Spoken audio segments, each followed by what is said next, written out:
These are the papers when it comes to the Ter Stegen situation. Mundo saying operation and casting, and that casting shows a number of keepers that they could have their eye on. Also, it says Anim's Ter Stegen, that's just basically saying chin up Ter Stegen, and we're seeing there the last of those papers saying managing the knock. Now, obviously, Hansi Flick has been asked about the backup replacement as it is right now before anyone's come in Inaki Pena, and here's what he had to say. Inaki doing really well. So the preseason, but also the training. He's an absolutely professional goalkeeper, and he trained very hard for that. For a second goalkeeper, it's always difficult to be focused. But what I can see is he's absolutely focused, and he's absolutely ready to play. So we have the confidence with him, but we also have to see what we are doing. We will talk it later, because we have. Behind, we have only really young players, and if it will change something in this, so we have to take care about that. So, but we are not on pressure. We are really confident with Inaki.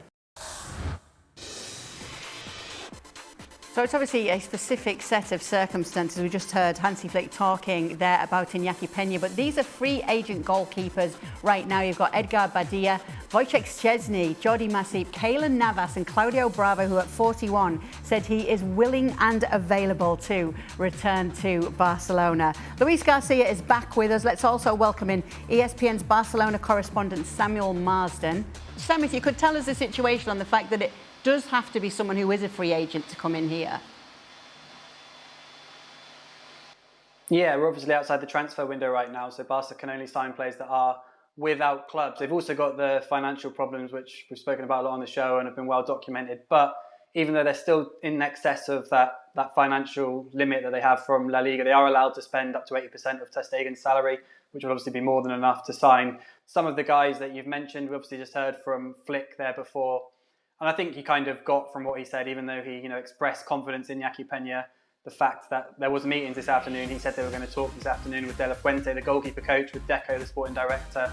And I don't know how that meeting's gone just yet, but the idea from everyone going into it was that Barca probably are going to look to sign a free agent. The top two of those guys that you mentioned, Keylor Navas, but he of course has that Real Madrid pass, and then Wojciech Szczesny, the former Arsenal and Juventus goalkeeper, would probably be the number one target. The problem, as you've just discussed, is he said he'd had enough at 34 and he's technically retired.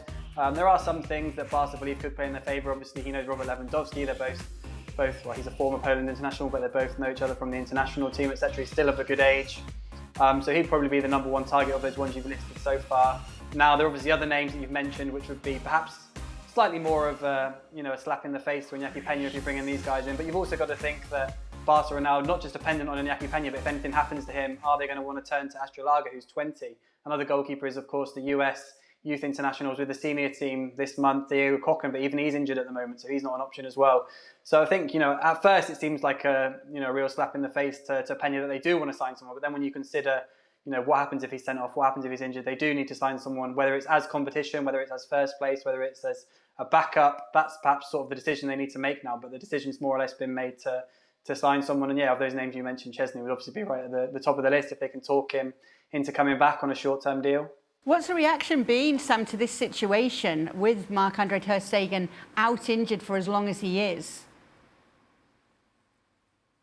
Yeah, you know what? It's been a really sort of awkward one, really, because we had the Monaco game on Thursday when Marc-Andre Ter Stegen made a mistake leading to a goal, and there was a lot of criticism, and there was sort of, a lot of it's just sort of media comment or fan comments, but sort of, criticism on the harsh side of Ter Stegen and questioning whether he is the Barcelona goalkeeper. And then all of a sudden on Sunday he's injured, and it makes you realise how important he is and how necessary he is, because you're looking at Inaki Pena coming in. We had the situation last year when Marc-Andre Ter Stegen had back surgery. He was out for December and January, and look, it's not all Pena's fault, but when he was in goal, that coincided with Barca's worst run defensively. And it's not that he was necessarily making loads of mistakes or that he was even at fault per se, but obviously he doesn't have the command of the back line that Ter Stegen does, and that was a run they conceded 4 to Madrid, they conceded 4 to Girona, 3 to Antwerp, 5 to Villarreal. It was a really, really bad run. So that's in the back of your minds now when you're thinking Pena for the season.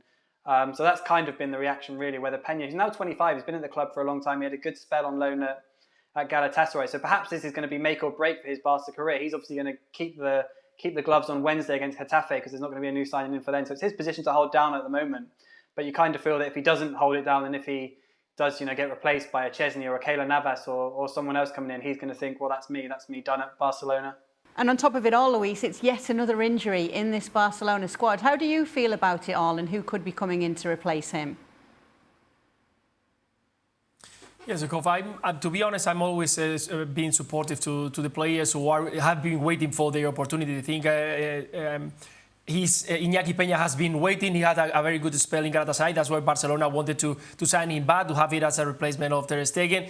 And I think I totally agree with Sam. Last year, when he got into the team, it wasn't the best moment of Barcelona. Right now, the team is running in a different direction. Is playing in a different way. I think that he's more solid. It's true that in the end, a keeper is a keeper, but I think he's capable of doing a good job right there. And maybe if you give it a chance to grow into the confidence during this season and during the next months, maybe if you have problems, yes, sign another player in the transfer winter.